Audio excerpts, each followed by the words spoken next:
同大家分享呢，默主哥耶聖母喺2026年嘅4月25日，佢俾嘅信息係：親愛嘅孩子們，我為你哋祈禱，並鼓勵你哋走向新嘅生活，一種充滿喜樂同祈禱嘅生活。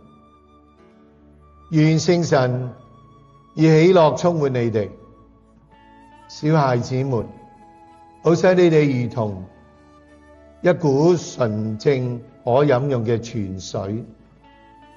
願你哋小孩子們喺天主之內，並同埋天主同在，成為愛同和平嘅傳教士。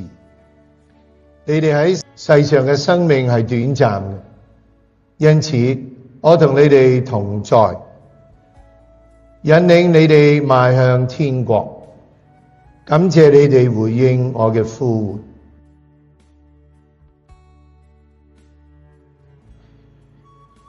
今日咧，我哋想一下4月，我哋都喺呢個復活節裏頭咧。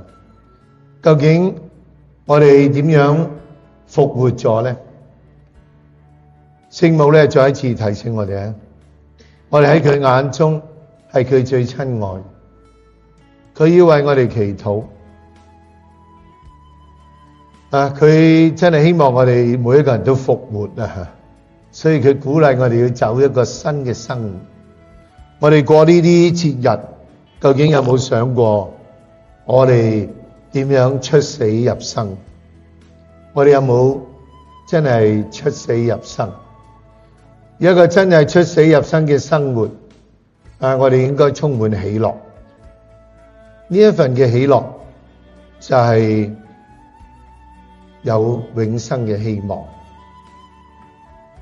喜樂就因為我哋唔單止有呢個永恆嘅希望，就係後邊繼續所講嘅，因為有主同我哋一齊，我哋唔會因為生命嘅衝擊，我哋冇希望。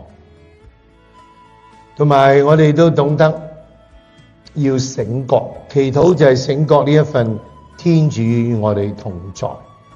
復活嘅主並冇每一日都同宗徒一齊，佢係間中顯現俾宗徒。所以當宗徒冇耶穌喺身邊嘅時候，係佢哋要醒覺同反思。我哋唔係用肉眼睇到，我哋喺心靈裏頭要經驗呢一份主與我嘅同在。喺呢個復活節，我哋所讀嘅讀經咧，都講到初期教會係聖神幫助我哋人能夠明白到呢個復活嘅事實。所以冇天主嘅聖神咧，我哋可能都係依然故我做我哋嘅事啦。如果我哋真係容許聖神引領我哋會睇到天主嘅神能。呢個係我哋嘅喜悅。聖母要我哋好似個小孩子咁樣，我哋唔好淨係為自己，我哋要成為一個咧泉水，係一個純正可飲用嘅泉水。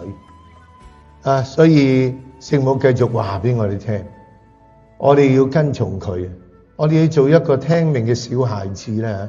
我哋喺天主之內同埋天主一齊，我哋能夠將呢個天主嘅愛咧帶俾我哋身邊嘅人。我哋每一個人有呢個使命，唔係我哋咧好開心我自己得救，係我要將呢一份主嘅愛咧去帶俾身邊嘅人。呢個係復活要帶嚟我哋嘅改變。初期教會就因為復活嘅主聖神喺佢哋心中咧，佢哋改變咗，亦都讓我哋明白咧人在世嘅生命係好短嘅啫。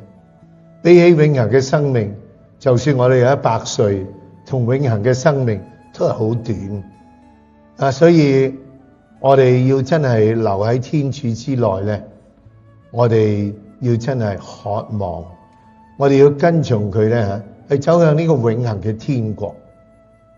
最後聖母咧都希望我哋都預先啊！